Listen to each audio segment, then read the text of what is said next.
Hello everybody, hope you all are doing great. This is my fifth video of the Christ Diaries and today I will be talking to you guys in detail about the hostel facilities, PGs as well as flat. This video is going to be very informative.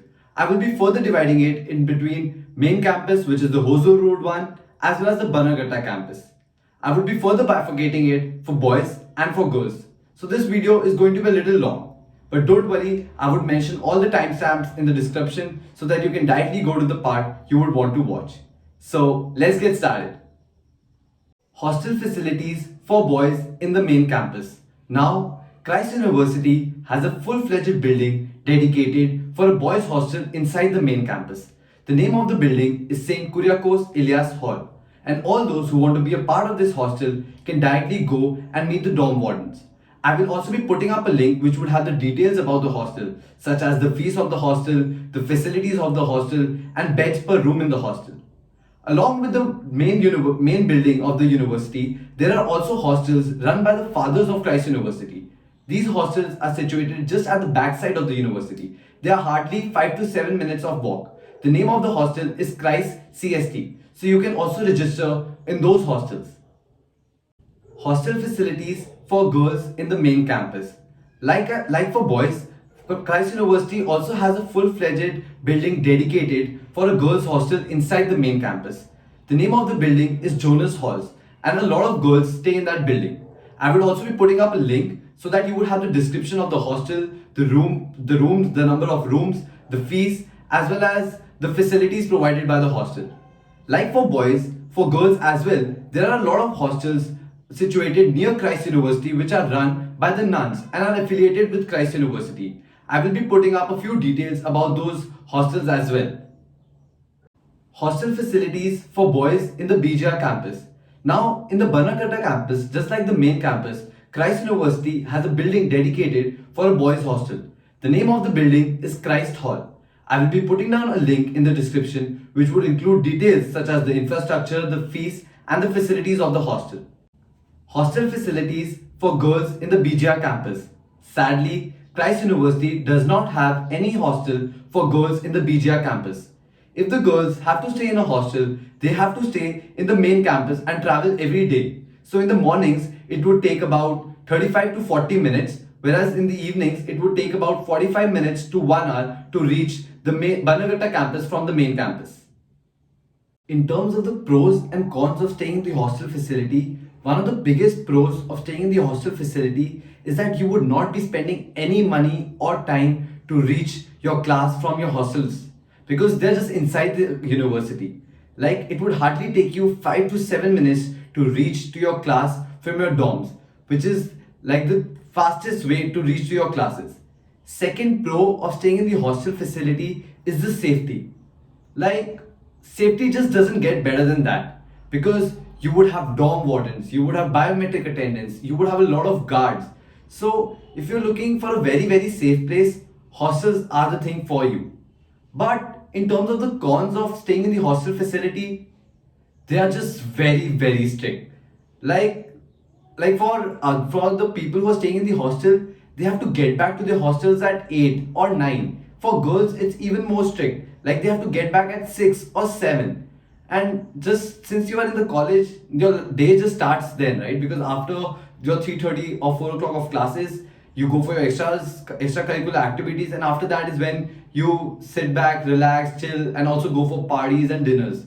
So I remember all the people who used to stay in the hostel, they could not do that. Even if they could, because you could get permissions for at least one night out or something. But in the long run, they always used to crib about the hostel timings. So that is one of the biggest cons. Like to just put it in perspective, I had none of my classmates who were staying in the hostel. There were a few guys who joined the Christ CST hall initially, but they left because of the strictness of the hostels. Even for girls, the ones who joined the hostel of the university, they also had to leave. And they take the fees at once. So you lose a lot of money if you have to leave the hostel after joining the hostel. So just be very aware of what you are entering into. Another con of staying in the hostel is that there are no food facilities. So either you have to eat outside or you have to eat in the college canteens. And that is for all the days, 365 days. and it gets really very tough. So just be very careful while making the decision. PGs for boys in the main campus. Now, just because Christ University is on the Hostel Road, a lot of community has developed around Christ University solely for Christites. So, there would be a lot of options for PGs around Christ University. The two lanes that I can mention are SG Palya Road and Tavlikare Road. In my first year, I stayed in a PG at SG Palya Road. A little saying about SG Palya Road is that if you don't find anything in SG Palya Road, you would not find it in the whole of Bangalore. That is how diverse and modern that SG Palya Road has gotten to be. As for one of the PG's picks, I would suggest you guys should definitely check out the link for PG, Padmini PG for Gents. I didn't stay in that PG, but a lot of my classmates stayed in that PG because the food and the services offered by that PG were great. So do check that out. In terms of the PG for girls in the main campus, there are also a lot of options.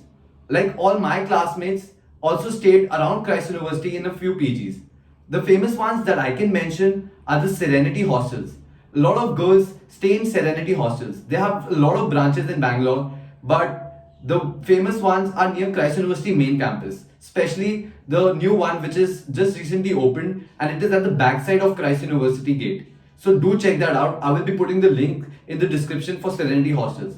Along with that, just opposite the Christ University main campus is the Chick Lane. Now, there was definitely a different name for that, but just because that lane is now filled with PGs for girls, it is known as the Chick Lane. And you would have a lot of options. So do once you go to pay your fees, do check those out. PGs for boys in the Banagatta campus. Just like the main campus, a lot of community has grown recently in the near the Banagatta campus as well. So for all the boys, you would have a lot of options. But to go with the trusted brands, Padmini PGs have also opened up a branch near the Banagatta campus as well. So do check that out. But along with that, just near to Christ University Banagatta campus, I mean just opposite it, and even on the left and the right side of Christ University, you would find a lot of lanes filled with PGs for boys. So you should definitely go for PG hunting and find the option which suits you the best. There are a lot of ones which are opening recently, so definitely they have better infrastructures. Also the cost is high, so you can just you can just look at your options and see which one suits you the most. In terms of the PGs for girls, just like for PGs for boys, you would have a lot of options. And just like for all the trusted brands, all the brands of main campus have opened up their branches near the Banagatta campus as well. So do check the Serenity Hostels, which is the one near to Banagatta campus as well. My sister, who is currently studying at Christ University, also stayed in her first year in the Serenity Hostels or the Banagatta branch. But a lot of girls also, what they do is that they stay near the main campus and every day they travel to the Banagatta campus. All the hostels have bus facilities, so the pick up and drop is free, or in fact included in your hostel fees as well. So do check your options out. I will be putting down links of the famous hostels or famous PGs, so do check them out as well. In terms of the pros and cons of staying in a PG, one of the biggest pros of staying in a PG is that a lot of things for you are taken care of. I mean, in terms of the food, because a lot of food is already provided by the PG facilities.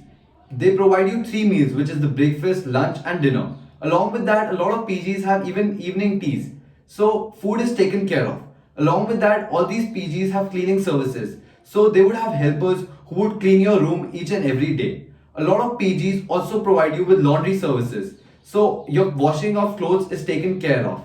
Another great pro of staying in a PG is that a lot of things are taken care of in terms of the infrastructure as well. So you don't have to buy a mattress, you don't have to buy a study table, you don't have to buy a cupboard, because all these things are already provided to you in the PG. PGs are also very safe and secure because as these new PGs are coming up, they are also coming up with biometric attendances, they also have guards and they also have dorm wardens. So in terms of safety and securities, these PGs are also very great. In terms of the cons of staying in a PG, one of the biggest cons of staying in a PG is that they are very expensive. Since they provide you with a lot of services, they also charge for those services. And the prices of these PGs then in comparison to hostel facilities or staying on your own, which is in the flats, is sometimes very expensive. So you have to do that comparative analysis on your own. Secondly, I've heard that the food provided in the PGs is not very great. Now that is very subjective and it also depends upon PG to PG. There are a few PGs which have great food, but there are also a few PGs that do not provide great food. Another con of staying in a PG is that they also have stringent rules and regulations. And rules and regulation in terms of the deadlines, in terms of if somebody has to come and meet you, are they allowed in the PG or not? What time do you have to get back every day? Is it 9 p.m., 10 p.m.? Or if you have to go for a night out, do you have to take permission or you're just allowed on your own? So these are the kind of rules and regulations. But no matter where you stay, you would just get used to these rules and regulations and you will start abiding by them. If I have to suggest, I would suggest all the first years to stay in a PG because it just has the right amount of freedom, right amount of strictness, and since a lot of things are taken care of, you can directly go and focus on your education, which is the main purpose of you being in the university. For me, even I stayed for the first year in my PG, and then in the second year and the third year, I moved to a flat with my friends. So one of the biggest parts of staying in a PG is that you get to meet a lot of people, and then you can find your future flatmates there as well. There are a lot of options for staying in flats around the main campus. Since the main campus is on the Hostel road, which is just very near to Kormangla, which is just like the heart of the city, you would find a lot of options. In the description, I will be providing links to a few of the apartments where my friends used to stay. These apartments are for the student community and they are cheaper than the other residential apartments. So do check them out. In terms of the apartments near the Banagatta campus, you also would have a lot of options. A few of the famous apartments are like the DLF Heights, SNN Raj Serenity, Nitish Height, Ajmera Greens. I will be providing links and the names of all these apartments in the description. So do check them out. In terms of the pros and cons of staying in an apartment, I would not suggest any of the first years to be taking up an apartment because staying in an apartment comes with a lot of responsibility.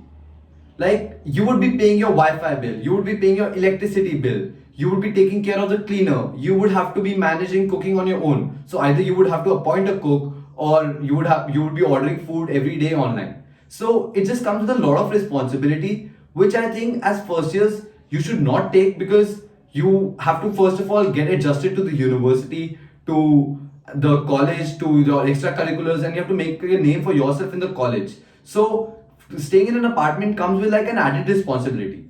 Still, if you have 4 to 5 people who are already going to be staying in the same, who are already going to be studying in the same university, and if you want to share an apartment with them, so you can definitely do that. Because in terms of the comparative analysis for cost, staying in an apartment comes out to be way cheaper than staying in a PG or staying in a flat. So the option is up to you. I had a lot of my friends who already knew a lot of friends from the same place or from the same school that they were coming. So they took the apartment from the first year itself and they stayed for 3 years in that apartment. But for others, just like me, I stayed in the PG for the first year. I made a lot of friends in the PG and then with those friends, I moved to an apartment in my second and my third year. So this all is just up to you. It depends upon what you would want. I've listed down all the pros and cons in terms of the freedom, the strictness, the food, the cost. So you are free to make the choice of your own. Hope you guys liked this video. If you guys did, do give it a thumbs up and subscribe to my channel as it would motivate me to bring out more content. Also, please feel free to share this video with your friends who are also going to be sailing in the same boat and will be joining Christ University. Take care, bye bye.